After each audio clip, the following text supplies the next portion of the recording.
This is it. Yan. Ang pantuk. Ang pantuk. The paintok. Paintok. Yan. Dapat yung shell paint. Ayan na kubo ni Tito Terry. Ayan o. Wow! Kagandahang kubo. Ito naman ang kubo namin. Wow! Wala pang kubo. Malapit na magawa. Kulang lang sa kawayan. Wala na pong makuhanan ng kawayan. Naubos na namin ng kawayan. Kaya wala na kaming makuhanan ng kawayan. Ayan ang paintuk. Oh, look. So clean. Oh, so clean. Ayan. Ayan ang balobad. Oh, wala nang bunga. Inubos ni Kuya. Pina-harvest. Dok tiniran. Ayan o. Ang daming punuan. Ang daming puno. Oh, wala. Ayan. Ang ganda ng terrace. Terrace pa lang. Bonggang-bongga ng terrace. Tama. Ayan. And, here we go. The aso. Alam ba kung sino yan? Sino yung aso nun ulit na yan? Ayan, look. The may-ari ng house is still sleeping. He's still very sleepy because nag-inom sila kagabi. Oh, yan. Umagalaw-galaw pa. Okay. Oh, wow. This is the loob of the house. Yan. Yan ang kanyang kagamitan. Look. Wow, meron pang taas, oh. May cabinet pa sa taas yan, oh. Lagayan ng baso. Lagayan ng ano yan? Kutsara. Ayan ang kanyang mga ano. Minsan daw, ang betchin ay napagkakamala nilang asukal sa mga lasa nun. Yan, lagayan niya ng kanyang mga pang dingas. Yeah, look, oh, bonggang lutuan. Yan, tingnan nga natin kung may nakasaing na. Tingnan natin. OMG, walang bawas. Hindi na bagong saing, kagabi pa yan. Hindi na sila nakakain dito kagabi. Dahil, inom pa lang, busog na. Look, oh, their lights. Ayan, tuto daw. O, yan yung aso ni Tito Terry dito. Ang dami-daming mga chikiting. Bakit napakadaming chikiting? Oh, tumatahol na po ang isa. Malapit nang kumain ng kanin niya. Ayan, ang pang-spree. Pang-spree yan. Oh. And, ewan ko kung anong binhi yan. May binhi pa. Hindi ko alam kung ano. Ayan, oh. Yung sabit-sabit, kung anong mga nakasabit. Ayan. Ito yung gamit ni Lolo Jerry. Hindi pa nagagalaw dahil ang kanyang kubo ay hindi pa buo. Oops. Yeah, ayan. Oh, yan yung pinto naman sa loob. Oops. Makahilo, no? Olo. Oh. Yan ang sampayan niya. Tumunog po. Ayan ang kwarto. Yan ang kanyang kama na wala pang foam. Yan, oh, may pang-regali siya dyan. Ito po, na itataas yan. Yung bintanang yan. Yan mismo, iniitataas. Oh, ang kanyang mga damit, nagsabit. Makita mo, ahas na nakasabit dyan. Pati ahas. Oh, pero napakalinis naman, kaya wala naman sigurong ahas.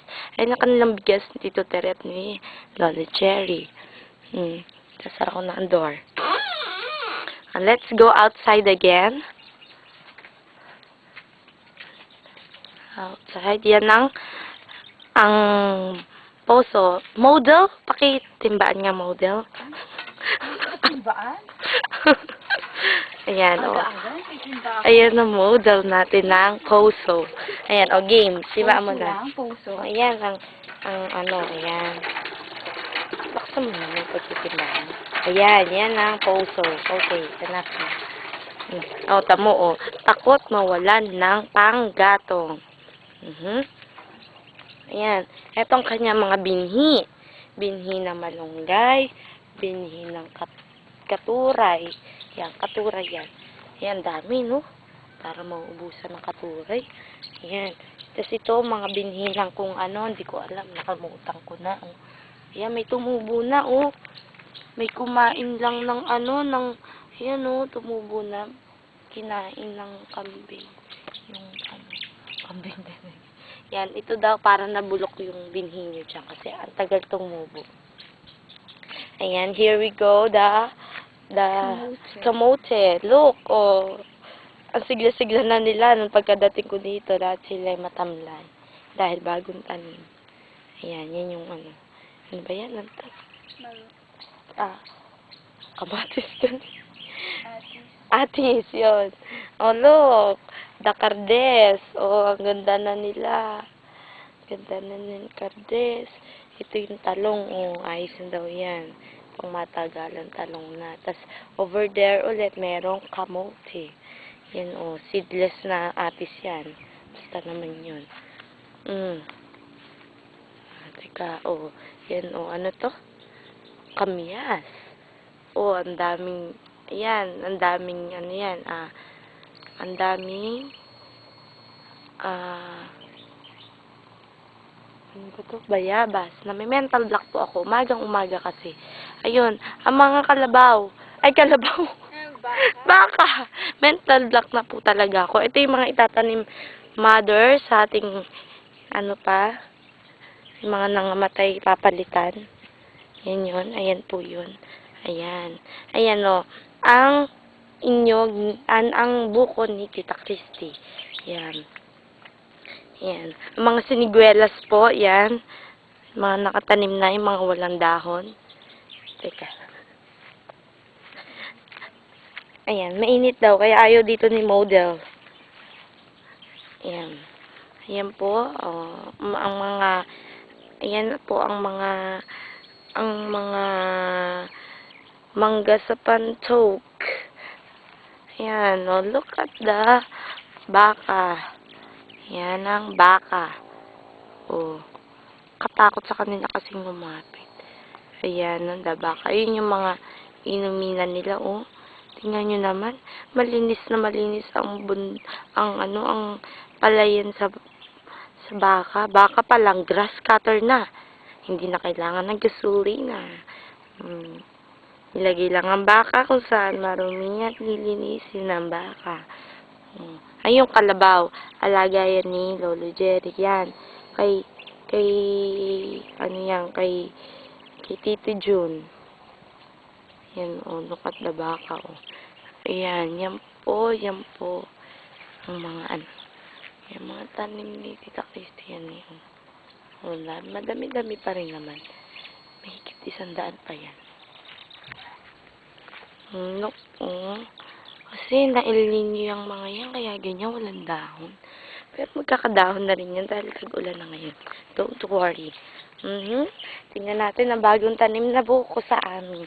Yan, bagong tanim yan. Pinalitan lang yun ng mga namatay. Oh. Dito medyo may madamo-damo pa sa likod. Di pa nalinis. Yan, oh, social. Yan, oh. Oh, look! Ang ganda, diba? Oh, social yan. Dito tering, ano pa, akala ko ba dito si Lolo Jerry? Yan. Yan na po ang kanyang gasan. Diyan siya mahilig matulog kasi mainit na. Oh, diba? Meron pa rin panggatong sa taas. Takot na takot talaga mawalan na panggatong yan eh. Yung tambotso ng ulutuan. Okay na ba? Okay na. Ayan na ang aking Lolo Jerry. Walang Diyo mo. Nauna pa kami. May bubuli. Teka lang, ayan. Nakakita ko na bubuli. Pasensya na po. Kala ko'y ahas. Yan, si Lolo Jerry, naglalakad. Ayan, siya yan. Siyang saya.